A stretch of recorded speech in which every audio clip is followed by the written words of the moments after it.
essas subpersonalidades que podem estar exatamente travando, né, essa relação com o dinheiro, essa concepção da riqueza, né, ou seja, essa evolução em todas as áreas da vida, tá? Então, Tiago, uma boa noite, um imenso prazer ter aqui você conosco, né? Fique à vontade, que a gente possa ter uma noite muito agradável e de muito proveito para todos. Grande abraço. Obrigado, Wallace. Obrigado. Realmente é um grande prazer para mim estar aqui também. Como o Wallace falou, realmente a admiração é mútua. Conheço o Wallace aí há alguns anos e no momento que eu estava de muita busca, né? Minha jornada, podemos dizer, espiritual, comecei ali família tradicional de igreja católica, né? Depois comecei a frequentar um grupo missionário muito bacana, que fazia uns trabalhos voluntários muito legais, que ampliaram a minha visão de vida. E o Wallace veio num momento para me trazer outros conhecimentos que em certos momentos da vida eu tinha, realmente posso confessar aqui que eu tinha um certo preconceito, né? E fui lá no simpósio de saúde quântica do Wallace em Brasília, tinha uma xamã russa, tinha um Prem Baba, pessoas fantásticas, cada uma de uma área diferente, e que eu senti uma energia tão boa, tão positiva de todos eles, né? O Prem Baba, quando ele entrou no palco ali, tava todo mundo falando, de repente ficou aquele silêncio, né? E aquela energia de amor transbordando no ar, né? Me fez olhar para o mundo de uma maneira diferente, estudar outras coisas e realmente até posso dizer que me tornar uma pessoa melhor, né? Hoje tenho formação em Reiki, em cura prânica, em aula master, acabo buscando outras coisas também que me fazem bem e depois aprofundo o estudo, né? Mas me apresentar para vocês, eu sou o Thiago Sérgio, trabalho com investimentos e educação financeira desde 2007. Nessa jornada temos alguns amigos em comum, né? André Lima, que me apresentou o Wallace, e de lá para cá a gente já vem fazendo um trabalho juntos aí de investimentos, né? Ajudo o Wallace, a família dele, conheço muito bem a família dele, tem um carinho muito grande por todos eles, né? E tudo que o Wallace falou são coisas que eu utilizo na minha vida, né? E quero trazer para vocês alguns conceitos que eu conheci na teoria e na prática, coisas que eu uso na minha vida e que me fizeram sair de uma vida de infância extremamente simples e pobre, que cheguei a passar fome na infância, tive toda aquela formação de sociedade de se revoltar com a vida, né?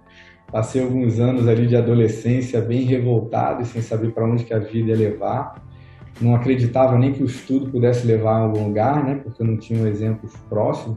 E uma das coisas, assim, sem querer dizer religião, né? Mas trazendo aqui um fato para vocês que só as pessoas próximas, né, que me conhecem sabem, mas como todo mundo que está aqui são pessoas muito evoluídas espiritualmente, né? Ou estão no caminho de ser, senão não estariam se aproximando do Wallace e fazendo parte da turma dele, tenho certeza. Que não tem nenhuma pessoa que não crê em algo, né, do universo, se não estaria se conectando com tudo que o Wallace fala, né? Eu ali na faixa dos 20 e poucos anos ainda já trabalhava muito, já estudava, fazendo faculdade, mas eu via a vida de maneira muito ingrata, né?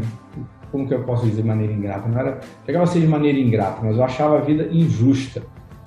Por quê? Comecei a trabalhar com 13 anos de idade, eu já tinha 22 e eu não tinha nada. Eu morava numa casa na beira do morro, o meu quarto era menor do que essa sala que eu estou aqui, eu entrava espremido entre um armário que eu tinha no fundo e minha cama, eu tinha um ventiladorzinho de teto e era aquilo, né? E uma jaqueta de couro que uma tia minha tinha me dado. A única coisa de valor que eu tinha era o armário e a jaqueta de couro, cada uma valia R$ 300. Era isso que eu tinha. Eu já tinha dois empregos, eu tinha um trabalho fixo durante a semana, eu trabalhava no final de semana com eventos, e eu não conseguia entender, eu culpava, né, como o Aço falou, a questão da constelação familiar, eu culpava minha mãe, eu culpava meu pai, porque achava que eles tinham sido irresponsáveis, porque eles não trabalharam da maneira que podia trabalhar, porque o meu avô deu certas possibilidades para o meu pai, ele não pôde aproveitar, né? Meu avô chegou a dar negócio para o meu pai, bar, restaurante, E o meu pai ficava ali um ano, depois vendia, torrava o dinheiro. Eu acho que eu nunca te contei isso, né, irmão? Ele Não. ia, vendia, torrava o dinheiro, e aí passava um tempo com aquele dinheirinho ali do negócio que ele tinha vendido, e daqui a pouco estava quebrado de novo, né? E por situações da vida, quando meus pais se separaram, a vida realmente ficou bem mais difícil. Eu fui estudar no colégio, difícil de lidar no dia a dia. Muitas vezes tinha que comer arroz estragado, porque era aquilo que tinha em casa, né? Enquanto os meus amigos tinham roupa nova, relógio, faziam as viagens, os passeios dos fora do colégio, né? Quando chegaram na vida adulta, o pai deu carro, tinha amigos que o pai deu apartamento, e eu trabalhava pra caramba para ajudar a pagar o aluguel em casa. Minha mãe ainda reclamava que eu não ia fazer compras no mercado com ela. E eu achava aquilo tudo muito injusto, né? Eu falava, poxa, mas eu sou um homem bom, eu sou bom, só quero o bem das pessoas, eu não faço mal a ninguém, por que eu não tenho nada? Por que eu tenho que sofrer tanto, né? Por que a vida para mim é tão sofrida? E ficava ali culpando meus pais. E aí teve um certo momento que eu estava fazendo um trabalho voluntário com os amigos no lixão de Caxias. Tem famílias que moram, né, moravam ali em volta do lixão e realmente vivem do lixo.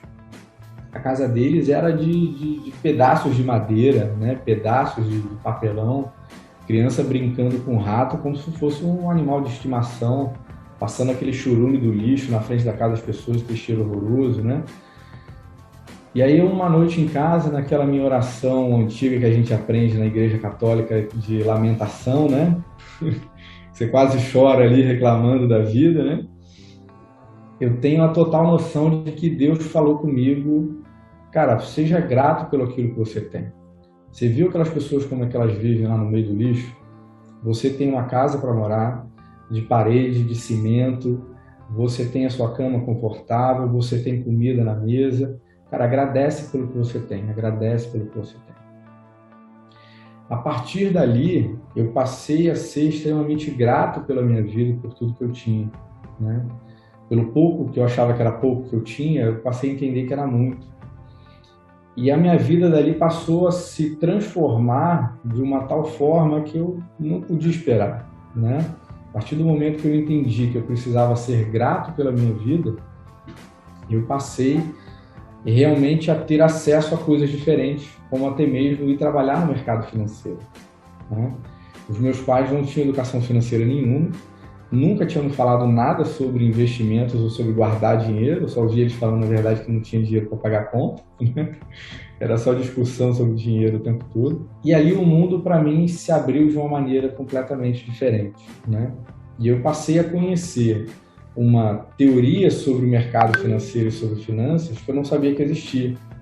Eu vivenciei, como todos vocês vivenciaram também, aquele momento do Collor, né, que foi lá e se apropriou da poupança das pessoas, né? Então, quando eu nasci, um outro detalhe que eu acho que você não sabe também, quando eu nasci, meus pais eram missionários cristãos. Eles foram missionários cristãos até os meus 2 anos e meio de idade. Depois eles saíram e foram viver a vida deles, né? Mas ali o que eles faziam? Eles viviam por fé, né? Viviam levando a palavra para as pessoas.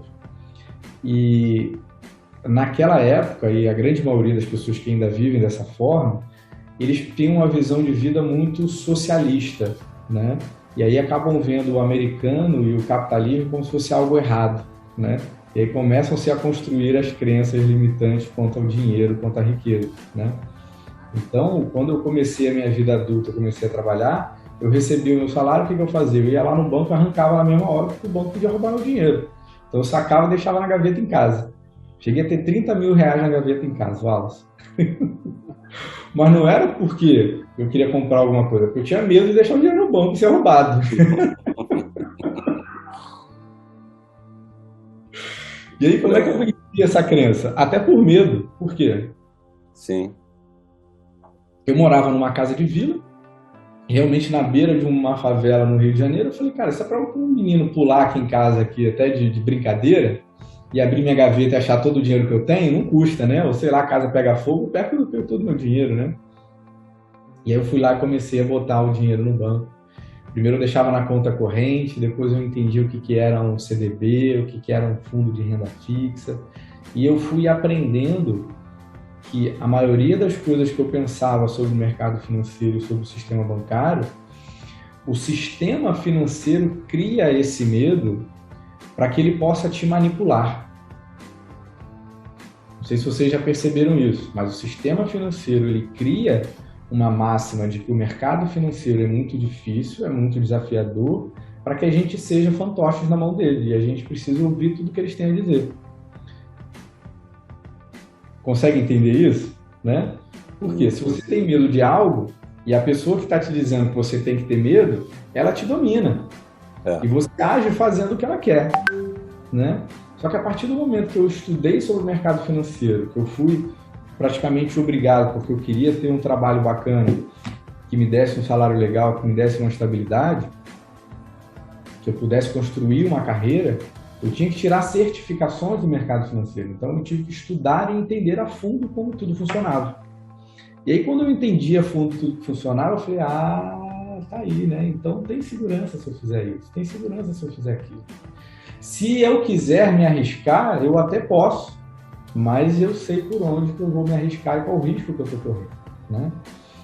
Então trazer essa paz mental para as pessoas passou a ser a minha missão de vida.